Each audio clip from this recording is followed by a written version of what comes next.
materi presentasi kami yang akan disampaikan oleh teman-teman.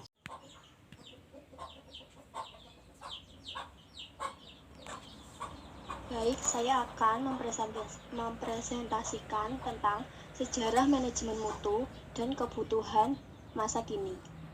Pengertian manajemen. Menurut SPH Sibuan, manajemen adalah ilmu seni yang mengatur pemanfaatan sumber daya manusia dan sumber-sumber lainnya secara efektif dan efisien untuk mencapai tujuan tertentu. Yang kedua, menurut Harlow Kohns dan Cyril O'Donnell, manajemen adalah suatu usaha untuk mencapai suatu tujuan tertentu melalui kegiatan orang lain.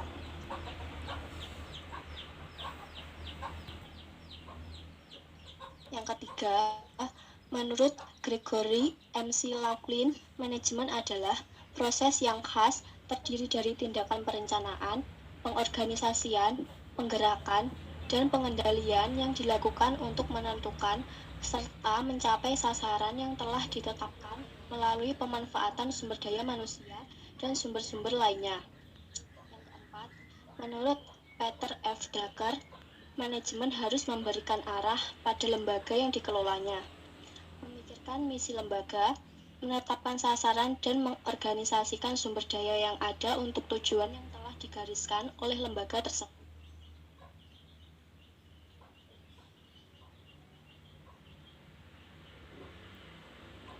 Pengertian mutu menurut ISO. Mutu adalah totalitas dan karakteristik suatu produk yang menunjang kemampuan untuk memuaskan kebutuhan yang dispesifikasikan atau ditetapkan.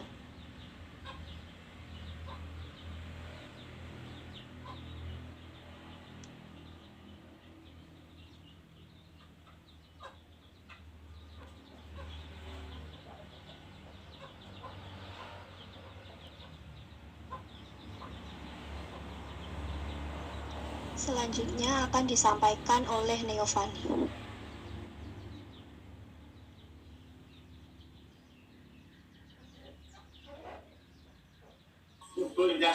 Assalamualaikum warahmatullahi wabarakatuh. Saya akan melanjutkan presentasi dari Nova Fitria, yaitu pengertian manajemen mutu.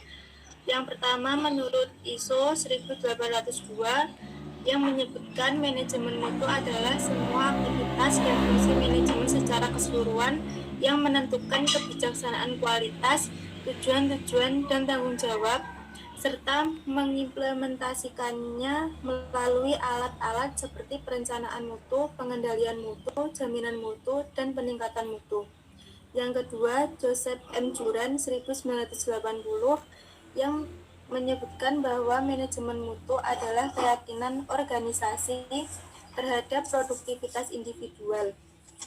Tujuan utamanya adalah terpuaskannya setiap pelanggan atau pengguna jasa. Selanjutnya, dampak positif mutu. Yang pertama, tahap biaya produksi. Untuk menghasilkan produk bermutu yang bebas dari kerusakan, dihindarkan terjadinya pemborosan atau waste dan inefisiensi sehingga ongkos produksi per unit lebih rendah. Yang kedua, terhadap peningkatan pendapatan. Mampu meningkatkan kepuasan pelanggan atas penggunaan produk atau jasa, memiliki tingkat harga yang kompetitif, dan meningkatkan penjualan produk atau jasa yang berarti meningkatkan pangsa pasar. Selanjutnya akan dilanjutkan oleh Quintana.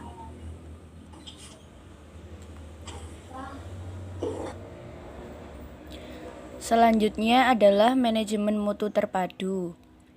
Manajemen mutu terpadu adalah sistem manajemen yang mengangkat sesuatu sebagai strategi usaha yang berorientasi pada kepuasan pelanggan dengan cara melibatkan pelanggan dan seluruh anggota organisasi. Selanjutnya adalah fokus manajemen mutu terpadu. Fokus manajemen mutu terpadu antara lain 1. Peningkatan secara berkesinambungan. Yang kedua, suatu perubahan budaya. Yang ketiga, upside down organization. Yang keempat, profesionalisme dan fokus kepada pelanggan. Dan yang terakhir adalah kualitas belajar. Selanjutnya adalah prinsip dasar penerapan. Yang pertama, fokus kepada pelanggan. Yang kedua, kepemimpinan, keterlibatan orang, pendekatan proses, peningkatan, pengambilan keputusan berbasis bukti, dan manajemen hubungan.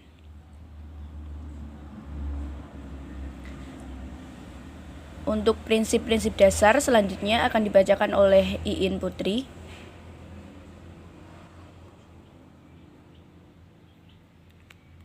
Selanjutnya, apa yang dimaksud dengan prinsip-prinsip dasar penerapan manajemen mutu pada organisasi? Penerapan sistem manajemen mutu adalah suatu keputusan strategis bagi suatu organisasi yang dapat membantu organisasi secara keseluruhan dan menyediakan dasar yang kuat untuk inisiatif pembangunan berkelanjutan. Selanjutnya, prinsip manajemen mutu ditandai dengan ketepatan waktu pelayanan, akurasi pelayanan, kesopanan dan keramahan, atau unsur menyenangkan pelanggan, bertanggung jawab atas segala keluhan pelanggan, kelengkapan pelayanan, kemudahan pelayanan, variasi layanan, pelayanan pribadi, dan kenyamanan, ketersediaan atribut pendukung. Sifat pokok mutu jasa mengandung unsur-unsur keterpercayaan, keterjaminan, penampilan, perhatian, dan ketanggapan.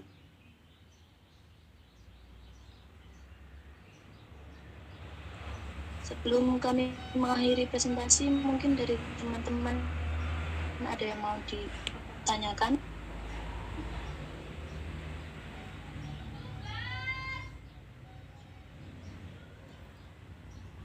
Jika tidak ada, maka kami akhiri presentasi kali ini. Terima kasih atas perhatiannya. Apabila ada kurang lebihnya, kami mohon maaf. Sekian dari kelompok kami, kelompok 4. Wassalamualaikum warahmatullahi wabarakatuh. Waalaikumsalam. Waalaikumsalam warahmatullahi wabarakatuh.